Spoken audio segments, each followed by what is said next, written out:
परिवर्तनाची शांत लाट, श्री मोहन नागर, पद्मश्री 2026.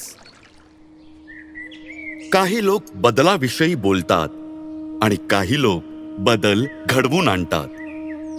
मध्य प्रदेशातील श्री मोहन नागर यांना निसर्ग आणि पाण्यावरील प्रेम संस्कारातून मिळालं होतं. आम्ही आमच्या कामाची सुरुवात शिक्षणाच्या माध्यमातून केली. भारत भारतीच्या माध्यमातून 500 गावांमध्ये एकल विद्यालय सुरू केली. पण खरी अडचण वेगळीच होती. जमीन नापीक झाली होती, शेती बंद झाली होती, लोक गाव सोडून जात होते. आम्ही पदयात्रेदरम्यान अभ्यास केला आणि लक्षात आलं की दिवाळीच्या काळात पाण्याची खूप टंचाई होते आणि लोक स्थलांतर करतात. पुरेसा पाऊस पडूनही विहिरी, बावडी, तलाव आणि स्टेप डॅम्सच्या कमतरतेमुळे बहुतांश पाणी वाया जातं. श्री मोहन नागर यांनी नदी नाल्यांमधील वाहतं पाणी रोखण्याचा एक अनोखा मार्ग शोधला. आम्ही सिमेंटच्या रिकाम्या पोत्यांमध्ये वाळू भरून नदी नाल्यांमध्ये पोत्यांचे बंधारे तयार केले, ज्यामुळे पाण्याची समस्या कमी झाली आणि स्थलांतर थांबलं. यानंतर वेळ आली भूजल पातळी वाढवण्याची.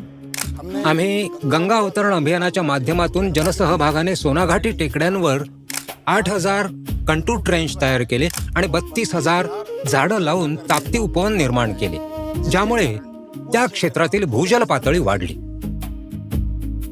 जमीन माफिया, वाळू माफिया यांच्या विरोधाचा आम्हाला सामना करावा लागला. आम्ही आमचं काम थांबवलं नाही. आम्ही लोकांचा विश्वास जिंकला आणि हळूहळू जे आमचे विरोधक होते तेही आमचे सहयोगी बनले.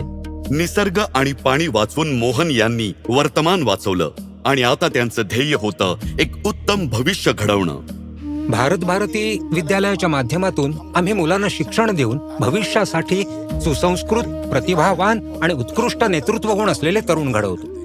आम्ही बाचा गावाला गावकऱ्यांच्या सहकार्याने एका आदर्श गावाच्या रूपात विकसित केलंय. बाचा गाव हे शांतता, प्रगती आणि समृद्धीचं प्रतीक बनलंय.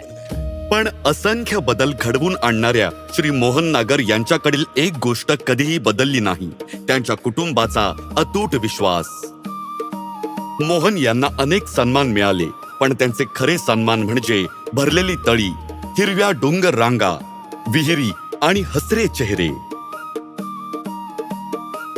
पाणी वाचवणं हे केवळ काम नाही, तर ते एक वचन आहे भावी पिढ्यांना दिलेलं. कारण पाणी असेल तर भविष्य असेल. श्री मोहन नागर, पद्मश्री 2026.